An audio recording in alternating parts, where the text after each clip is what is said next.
بسم اللہ الرحمن الرحیم الحمد للہ والصلاة علی اہلہا۔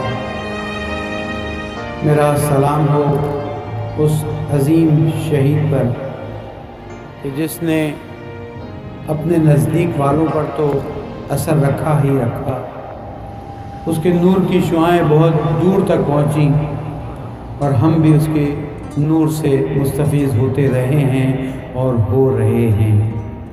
میرا سلام ہو ان تمام غیور مومنین پر کہ جنہوں نے اپنی جانوں کا نذرانہ اس مکتب کے لیے پیش کیا اور اپنی خون کے ذریعے اس مکتب کو زندہ کیا۔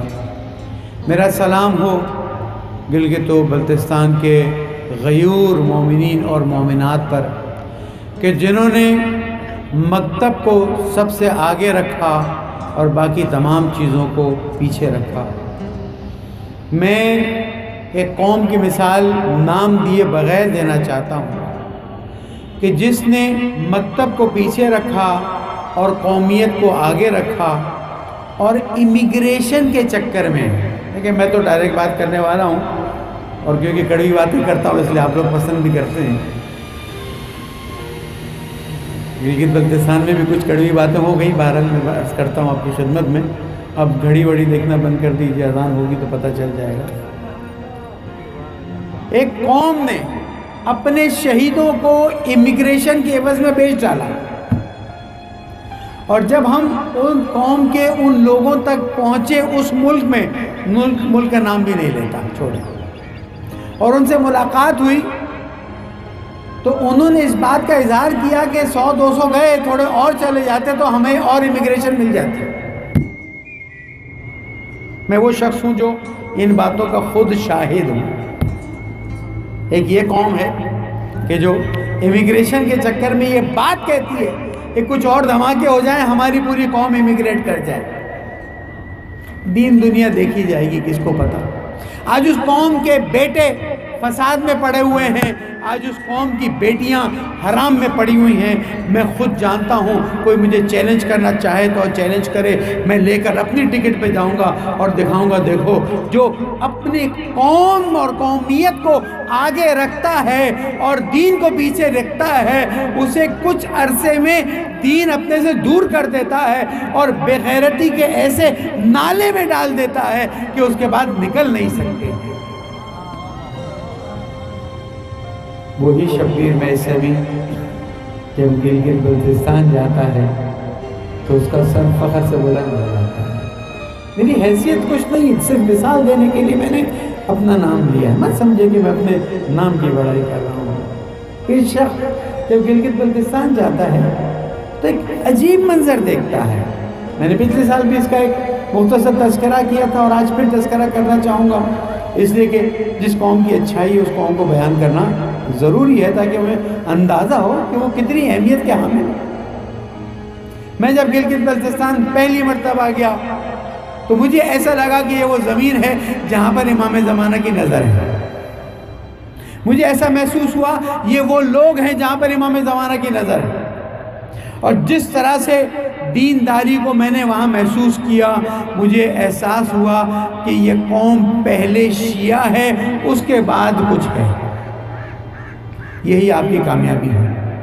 اب میں آگے گفتگو کروں یا نہ کروں، یہ پیغام آپ کو دے جا رہا ہوں کہ جس طرح سے آپ نے اپنی بہنوں کو، اپنی بیٹیوں کو، اپنی ماؤں کو، آپ میں سے ایک بڑی تعداد آپ کی بیٹیاں ایسی ہیں جو میری اور میری اکیڈمی کی شاگردہ رہ چکی ہیں۔ میں 12,000 سے زیادہ نام آپ کو دے سکتا ہوں، مجھے فخر ہے، اور مجھے آپ کی ماؤں، بہنوں، بیٹیوں کی استعداد پہ بھی فخر ہے، اور الحمدللہ رب العالمین جتنا ہو سکا ہم ان کو ہمت دلا کر آگے بڑھا رہے ہیں، اس لیے کہ زمانہ صرف مردوں کے آگے بڑھنے کا زمانہ نہیں ہے۔ اور اگر بہنوں اور بیٹیوں کو گھر میں دبا کے رکھا تو آج کا موبائل انہیں فساد کی طرف لے جائے گا۔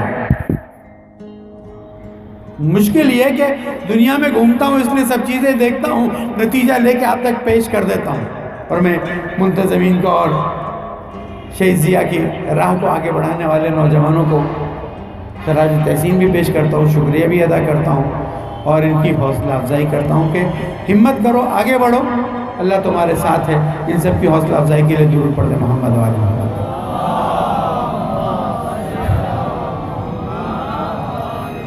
تو عزیز گرامی، جس قوم کے محترمین سے میں اس وقت خطاب کر رہا ہوں وہ باغیرت ہیں، باشعور ہیں، فکر رکھتے ہیں، خط ولایت فقی کے ہیں اور شہادت کے لیے آمادہ ہیں۔ میں نے آج تک نہیں سنا کہ جب چلاس وغیرہ کے واقع ہوئے تو اس کے بعد لوگوں نے نقل مکانی شروع کی ہو۔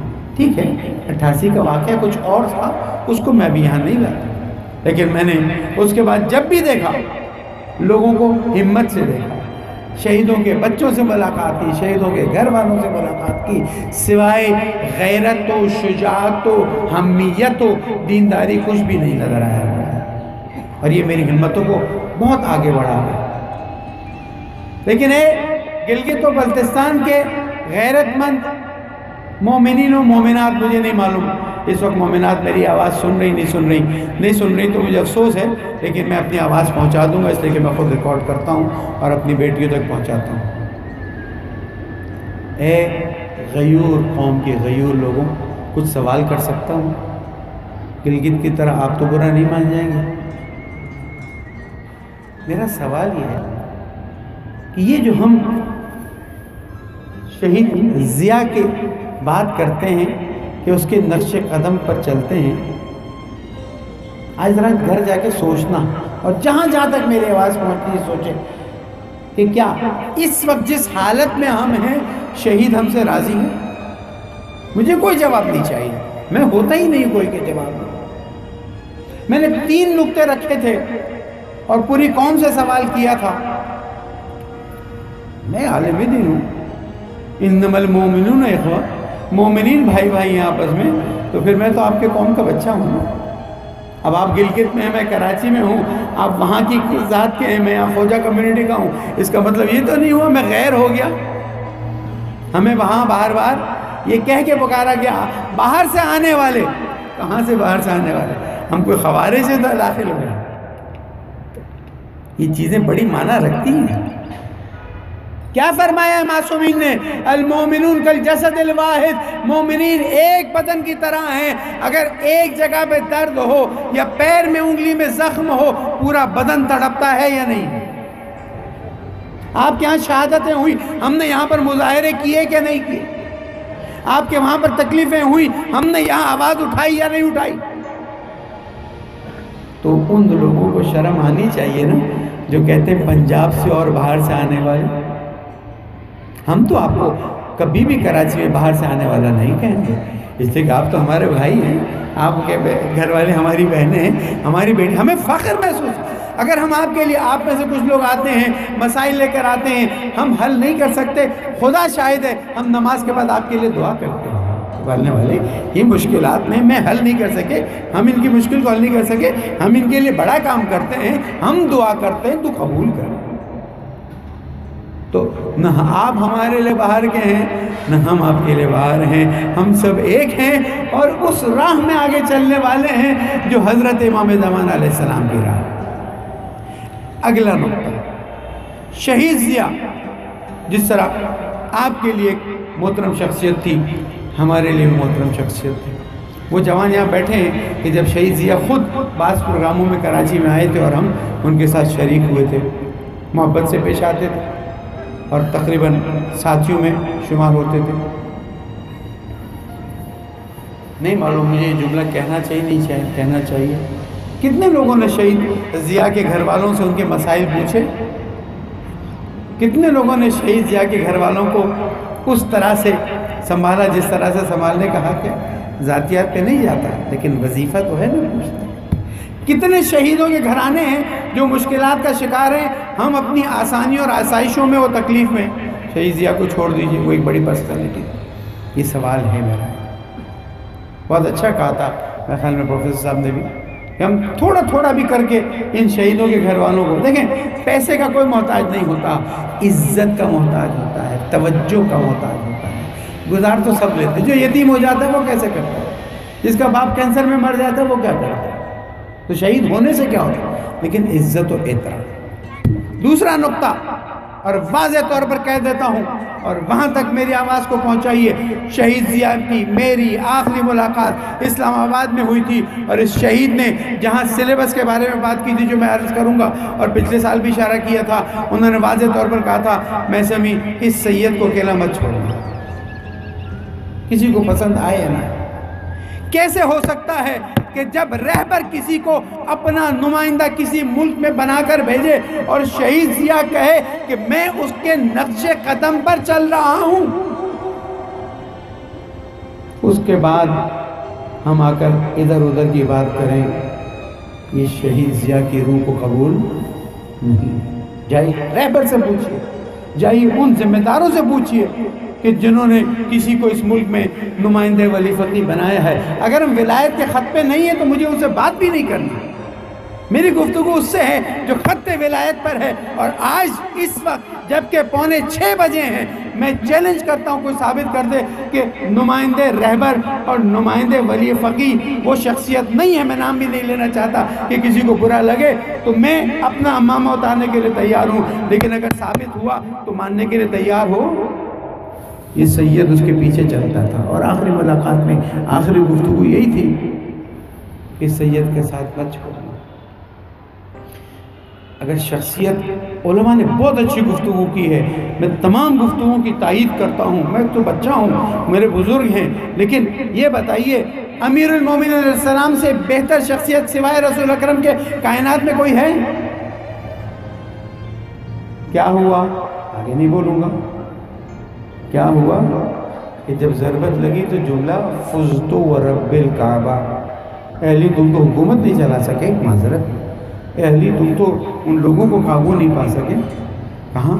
جب لوگ ساتھ دینے کے لیے تیار نہیں ہوں گے تو پھر آگے نہیں بڑھا جا سکتا۔ آپ لوگوں نے غیرت مندی کے ساتھ شہید ضیاء الدین کا ساتھ دیا، وہ کہاں تک پہنچ گئے؟ میں آج ایک عجیب راز فاش کرنے والا ہوں، اس کا جتنا بھی خمیازہ مجھے بھگتنا پڑے میں بھگتنے کے لیے تیار ہوں، اور منتظمین سے معذرت کے ساتھ ذمہ داری میں اپنے پر لیتا ہوں۔ پہلا نقطہ لیڈرشپ نمائندے ولی فقیہ کا ختم۔ دوسرا نقطہ، شہید ضیاء کو کیوں شہید کیا گیا؟ شہید ضیاء الدین کی شہادت کی اصل وجہ یہ تھی کہ انہوں نے سلیبس پر ایسا قدم اٹھایا اور ایسی موومنٹ چلائی کہ کوئی انہیں ہلا نہیں سکا۔ اچھا، ایک بات جو کسی نے مجھے کہی، معتبر عالم دین، کہ شہادت سے کچھ عرصہ پہلے وہ جب اسلام آباد پنڈی آئے تھے تو کچھ علماء نے بیٹھ کر شہید سے کہا کہ ہلکا ہاتھ رکھو، تو شہید نے کہا کہ جو منحرفین ہیں وہ میرے قوم کے بچوں پر ہلکا ہاتھ رکھنے کے لیے تیار ہیں، تو وہ ہلکا ہاتھ نہیں رکھتے تو میں ہلکا ہاتھ کیوں رکھوں؟ کہاں مارے جاؤ گے؟ کہاں مرنے کی تو تمنا ہے مجھے۔ یہ آپ کا شہید، یہ آپ کا لیڈر، یہ آپ کا یا اللہم صلی علی محمد۔ لیکن شہید کی شہادت کے بعد شہید کے نقش قدم پر چلنے والی قوم، علماء، ذمہ داران، لیڈران سے میرا سوال ہے، آج 11 سال پورے ہو گئے، پرائم منسٹر نے لیٹر دیا تھا جس کی کاپی میرے پاس ہے، پرائم منسٹر نے تمام بورڈز کو لکھ کے بھیجا تھا جس کی کاپی میرے پاس ہے، پرائم منسٹر نے ISI، MI تمام ایجنسیز کو لکھ کے بھیجا تھا۔ اب اس سلیبس کے مسئلے کو حل کرنا چاہیے، کس نے حل کرنے سے روک دیا؟ سوال کیجئے۔ میں نے راز دے دیا آپ کو، اس کے بعد میں زندہ نہ رہوں تو مجھے کوئی افسوس نہیں ہے، میرے گھر والوں سے وہ کاغذ مانگ لیجیے گا، لیکن میں کسی فرد کو دوں گا نہیں، اس لیے کہ بہت ہی خصوصی کاغذ ہے۔ اگر کوئی کمیٹی آئے گی اور ہم سے چاہے گی کہ اس راز کو اس کے سامنے رکھا جائے تو دکھانے کے لیے تیار۔ قوم سے سوال ہے، شہید ضیاء الدین کی راہ پر چلنے والوں، شہید ضیاء الدین کی مسندوں پر بیٹھنے والوں، شہید ضیاء الدین کے وارث بننے والوں، 11 سال تمہارے قوم کے بچوں کو وہ سلیبس پڑھایا گیا ہے جو اسماعیلیوں کا سلیبس ہے، کیوں خاموش ہو؟ نہیں یقین آتا؟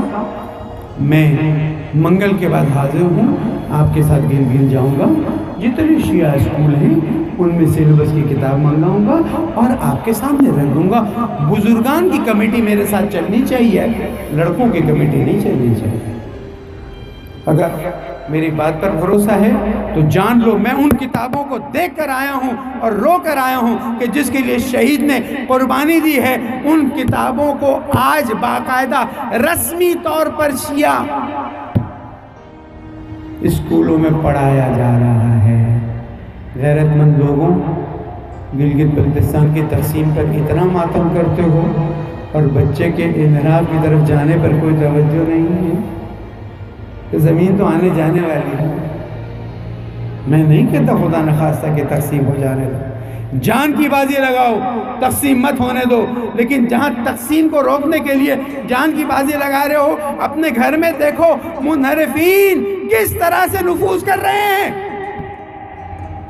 میڈیا کے بارے میں پچھلے سال بول چکا، بار بار نہیں بولوں گا، جو کرنا ہے کریں۔ میڈیا جتنا آپ لوگوں کو راستے سے ہٹا رہا ہے آپ تصور بھی نہیں کر سکتے۔ ایک چینل ہم نے مشکل سے کھولا، لیکن مجھے افسوس ہے کہ اس چینل کو چلنے نہیں دیا گیا۔ جو ذمہ داران ہیں وہ قیامت میں جناب زہرا کو جواب دیں گے۔ میں نے جناب زہرا کے حوالے کر دیا ہے کہ میں نے ایک محنت کی اور جی بی ٹی وی کھولا، وہ کون سے اسباب تھے جن کی وجہ سے میں مجبور ہوا، کیوں لوگوں نے وہاں پر ساتھ دینے کے بجائے مجھے نوچ کے کھانے کی کوشش کی۔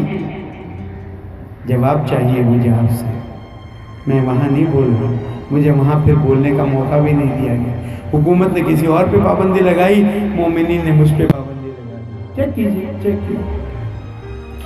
آج کی اس گفتگو کو نتیجے تک پہنچاتا ہوں، ریکارڈنگ میرے پاس ہے، اور بھی افراد کر رہے ہیں، ڈالیے واٹس ایپ پر، ڈالیے فیس بک پر۔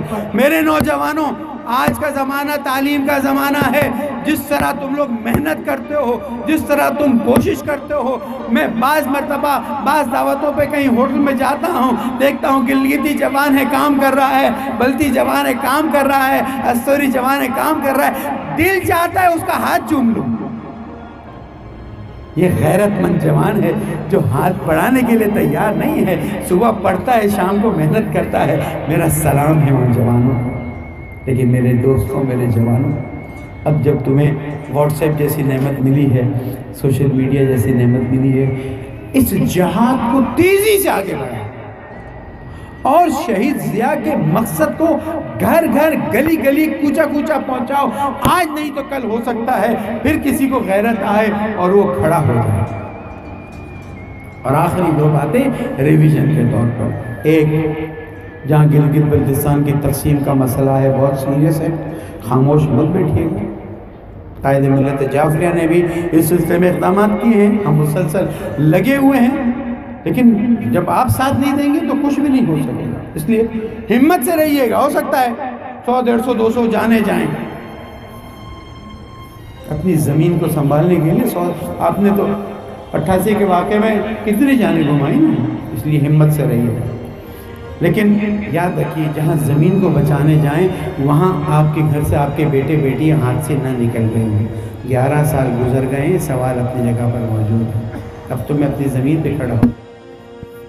اور دوسری چیز یہی ہے کہ جب تک آپ تحلیل نہیں کریں گے انتخابات کے بارے میں، جتنا زہر آپ لوگوں کے کان میں ڈالا گیا ہے، میں کھل کے بات نہیں کر سکتا کہ لوگ کہیں اختلاف کر رہا ہے، لیکن میں کہوں گا الذین یستمعون القول فیتبعون احسنہ، وہ لوگ، قرآن مجید میں اللہ تعالیٰ مومنین کی صفت بیان فرماتا ہے کہ جو سب کی سنتے ہیں، جو سب سے اچھا راستہ ہوتا ہے اسے اپناتے ہیں۔ آپ بھی یہی کیجئے، تحلیل کیجئے کہ اگر اس طرح سے سٹیپس نہیں اٹھائے جاتے۔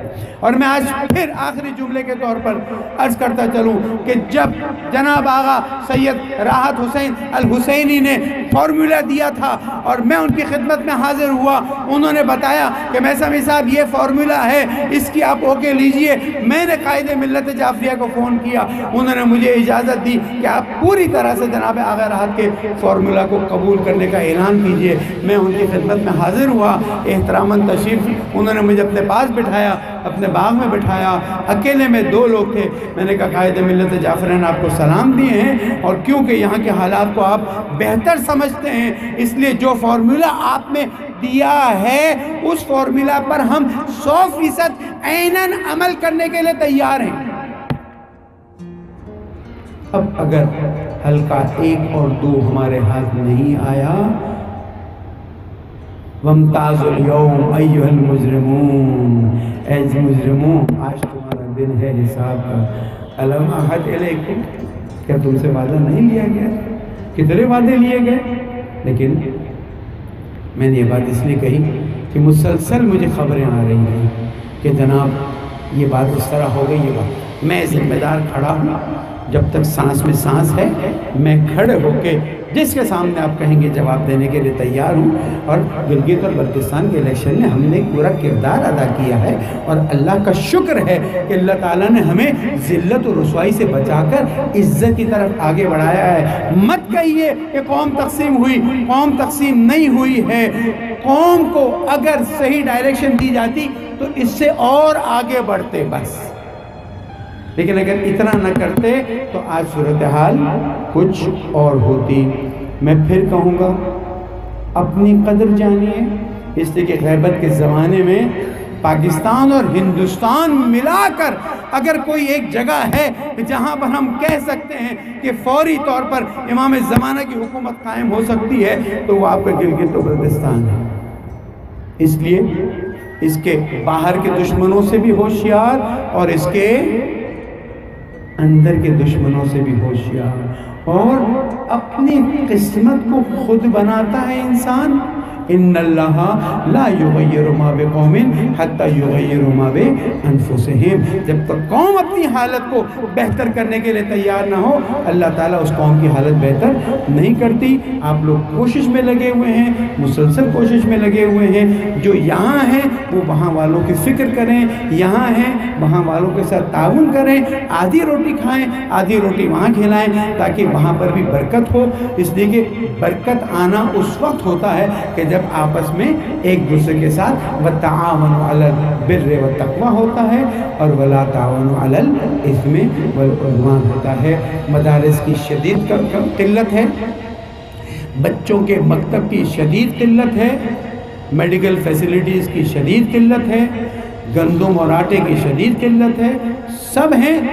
آہستہ آہستہ قدم بڑھاتے جائیے، اللہ تعالیٰ آپ کے ساتھ ہے، اس لیے کہ آپ اللہ کا ساتھ دینے کے لیے تیار ہیں، اور اللہ کا وعدہ ہے ان تنصروا اللہ ینصرکم ویثبت اقدامکم۔